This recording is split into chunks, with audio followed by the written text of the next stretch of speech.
چرا میریزیم بعدن اونو میزنی چیز میشه قیصص روزا بریزم خراب بشه اما زوی چیز تا بیا اینو بگی بعدن تو یه دونه از اینو پیس بزن باش بریم بیا خوبه همین آقای نمیشه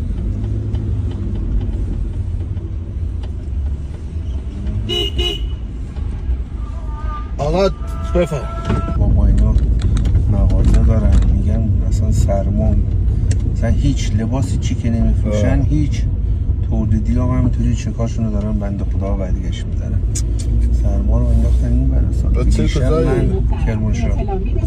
خانومی با موهای قرمز مدتی اقدام به سرقت خودرو می‌نماید. مردم از گرفتاری دیگه این کارا رو با موهای قرمز خانم شما موهات قرمز هست نه آقا من وکیلم منو چه به این کارا نه شانس من خانم تو رو خدا من زنم منو مگه هر کی موش قرمز این کارا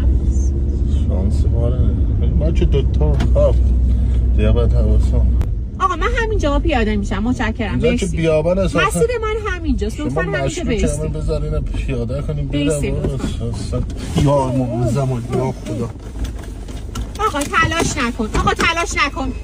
من با شما هیچ کاری ندارم چسبم زدن کمربند باز نمیشه خدا من زن و بچه آقای محترم تلاش نکن ببین من کاری به شماها ندارم به شما اصلا کاری ندارم من با این ماشین کار دارم لطفا بیستیم اصلا تکون نخورید خواهش میکنم تکون نخورید باز نمیشه باز که شما رو بیهوش میکنم ها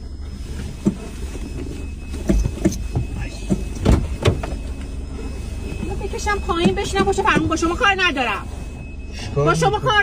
آقا میخوام ماشینو ببرم خدا ازتون نگذره